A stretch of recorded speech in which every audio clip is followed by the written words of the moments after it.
Good morning. I hope that your Wednesday's off to a good start. Mine is so far, and I'm glad you're taking a few minutes on just a beautiful Wednesday morning. If you haven't been outside yet, you need to. It is nice out here. My second cup of coffee with one of my favorite mugs. This is, of course, made by my favorite potter, and if you go to her website, you can probably get one. But anyway, shameless plug of her great pottery aside, I want to continue on talking about Judaism today. If you remember last week, I took a few minutes and talked about sort of ancient Judaism and how that developed in the Old Testament. Obviously, just a very basic, bare bones overview.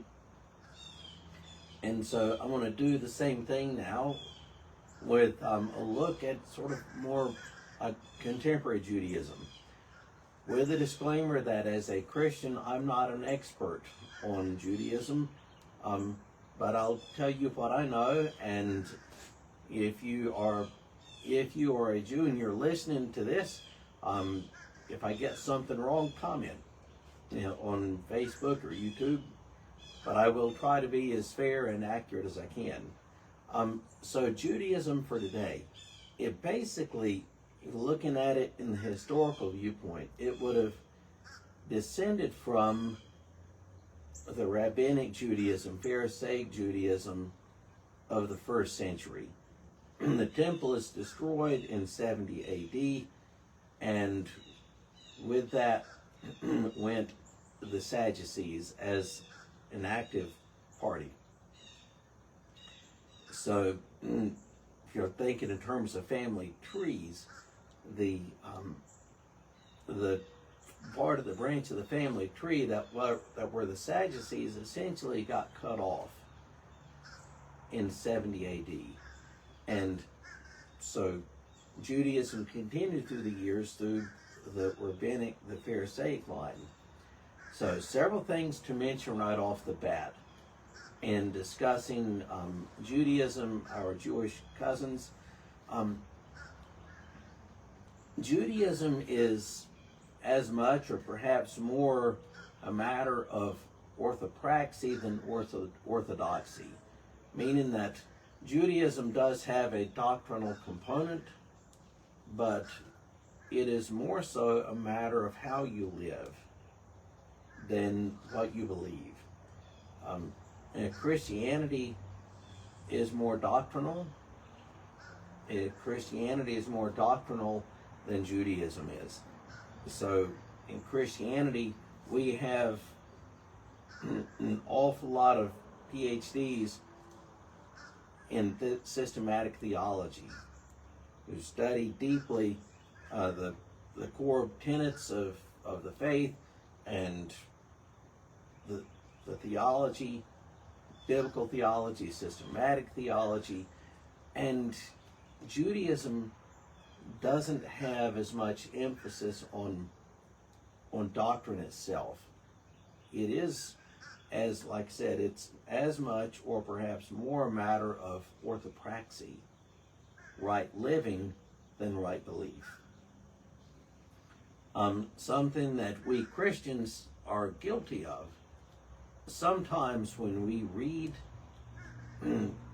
the Old Testament, or we start thinking about even contemporary Judaism, we read into that our issues with the Roman Catholic Church in the medieval era or during the Reformation. And so the example being, we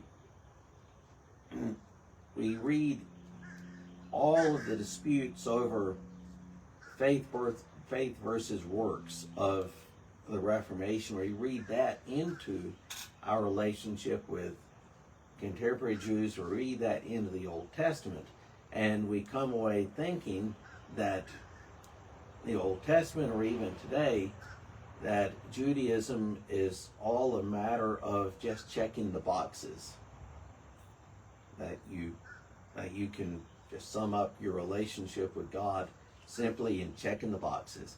And that is simply not the case. What is very important in Judaism all the way through is the idea of covenant. And that God operates in covenant with his people. And that's where circumcision comes in. And the circumcision of infant boys, in essence, bringing them into the covenant. They're grafted, incorporated into the covenant before they ever know anything. So the idea of covenant is very important. Orthopraxy is very important.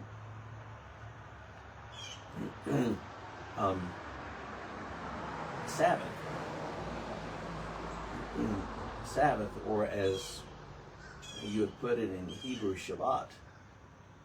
Very important in Jewish circles. Of course, the very famous, they have dietary restrictions, which stem in part from the Old Testament law. In Jewish life, there is the concept of a bar mitzvah for boys, bat mitzvah for girls. A bar mitzvah, and the term bar is Aramaic. It's Aramaic for son. And in Hebrew, in Old Hebrew, the word for son is bin. Bat, the Hebrew and Aramaic word for daughter. So son or daughter of the covenant. So a boy at age 13, girls, from what I've read, typically do a bat mitzvah at age 12. Why the difference? Who knows? But bar mitzvah is typically at 13. Bat mitzvah is typically at 12 for girls. And we might, as Christians, be tempted to say that that's just the equivalent of what churches today do for confirmation. And it's not really a good equivalent, because a bar mitzvah, bat mitzvah is much more involved. Kids for either, they take on a pretty extensive service project that they have to complete before their bar mitzvah or bat mitzvah. So you could look at it this way. Maybe you could look at it like sort of as a rough equivalent to doing an Eagle Scout project, except in addition to your Eagle Scout project, you learn Hebrew, which they do as part of preparing for bar mitzvah, bat mitzvah. They learn Hebrew. They go to Hebrew school. And the importance of the mitzvah is that youth becomes a responsible member of the synagogue, and he or she is able at that point to read in the synagogue and speak in the synagogue, so they become a responsible member of the community at that point. And my rough analogy is that it's sort of like doing an Eagle Scout project. Eagle Scouts are famous for doing a big service project. So perhaps a rough analogy is you've got an Eagle Scout project plus you learn Hebrew.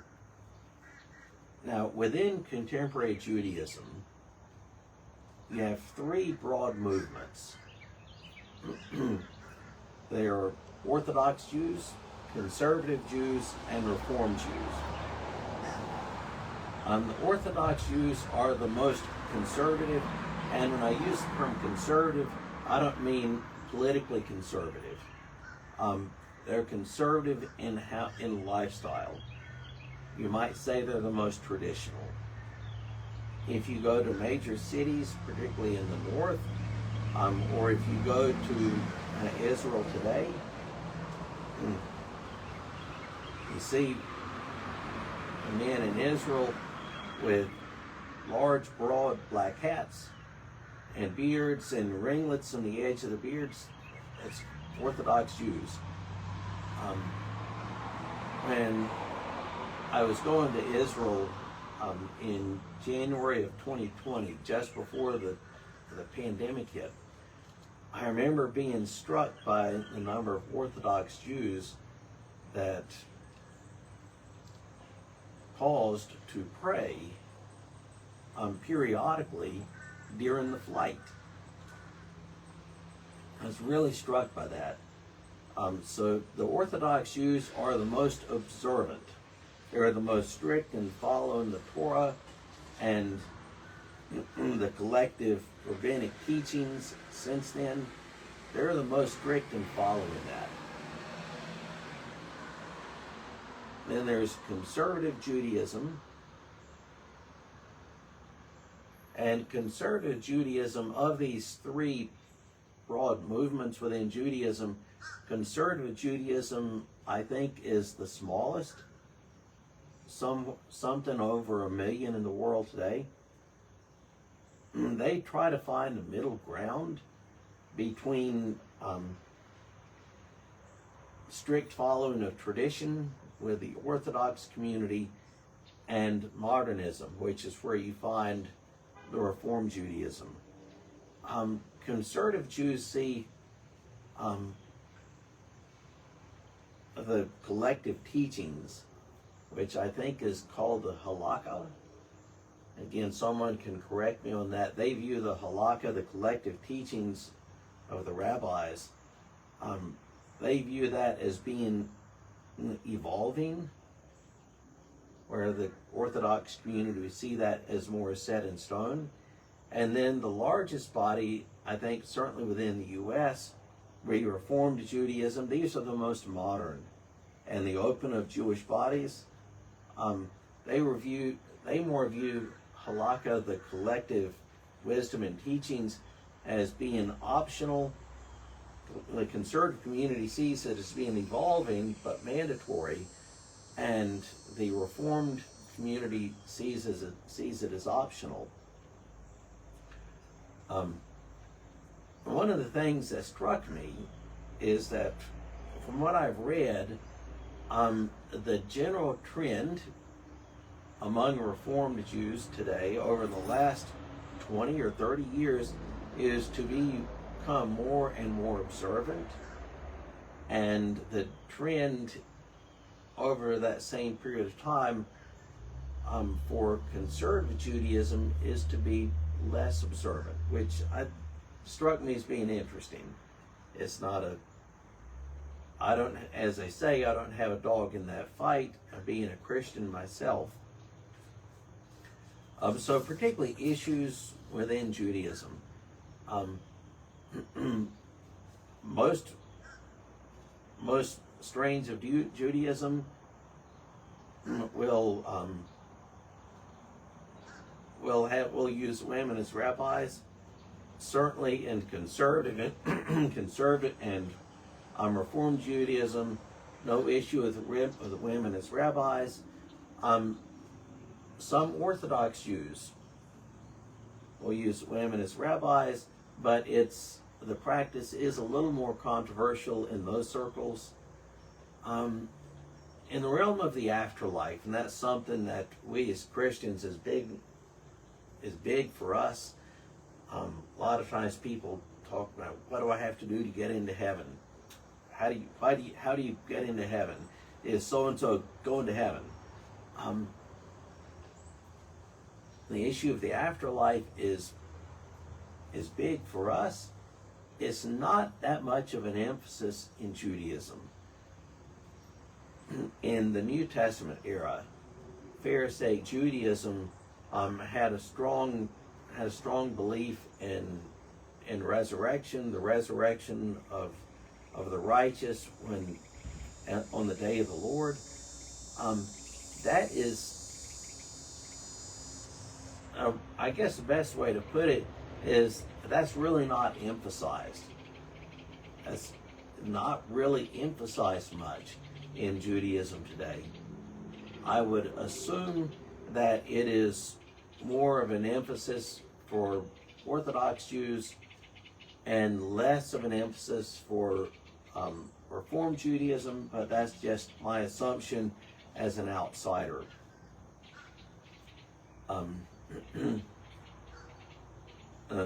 Sometimes Christians will want to ask, how are Jews saved? If you're a Jew, how are you saved? And again, because the afterlife that's not really something they emphasize.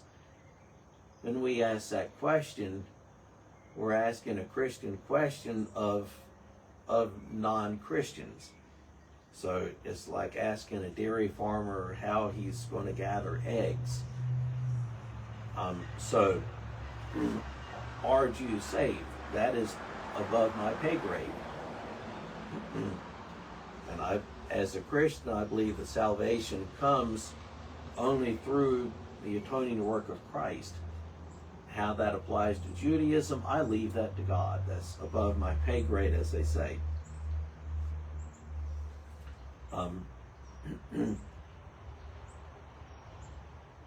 Anti-Semitism. We've got to refer to that. Anti-Semitism is real. It is a real thing. Unfortunately real. And unfortunately, in current American society, I can see there are elements of anti-Semitism both on the extreme left and the extreme right. It shouldn't be that way. It should not matter at all to anybody what someone else believes, how someone else worships. If someone wants to worship on a Saturday in a synagogue, and we're Star of David, observe Hanukkah, and Passover, fine. It is none of my business. Unfortunately, some people in our society aren't big enough to see that. In fact, that is why the issue of anti-Semitism and persecution of the Jewish community is why the UN created the modern state of Israel in the late 1940s to give them a homeland. Israel as a modern nation state exists because of anti-Semitism.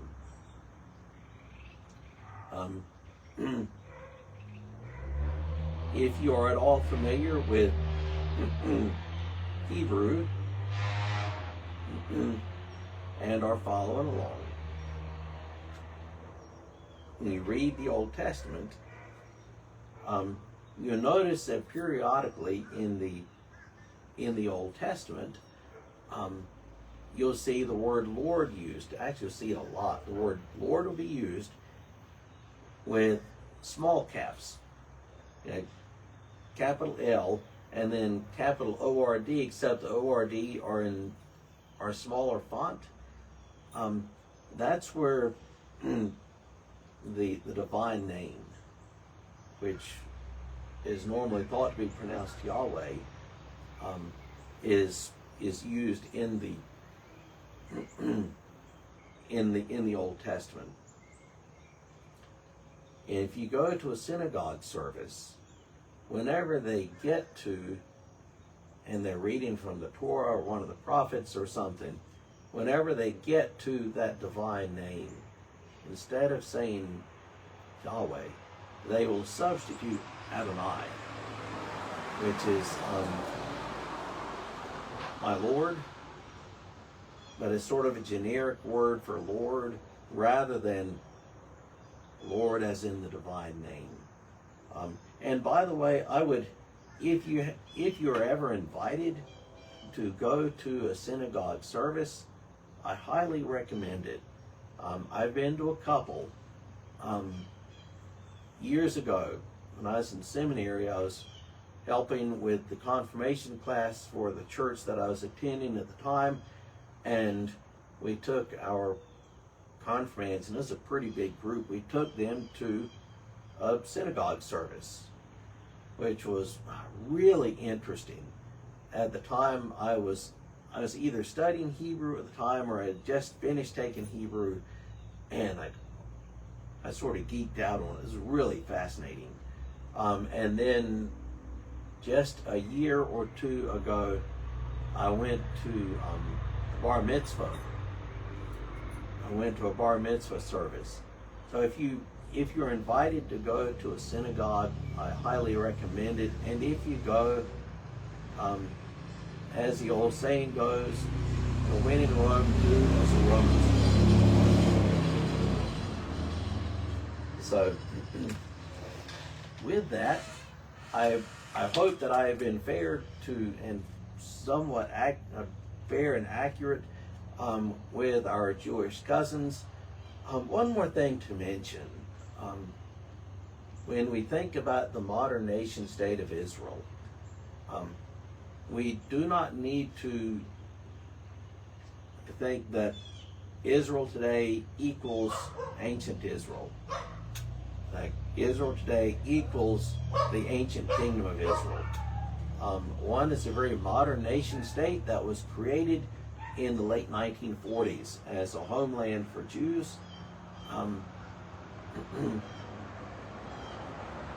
We cannot necessarily assume that all of the promises to ancient Israel apply to the modern nation state. That's my opinion, and we all should think about this, that ancient Israel from time to time was very unfaithful to the covenant, and that's why the Assyrians came, and later the Babylonians came. So please don't assume that just because it's the same name, that it is exactly the same.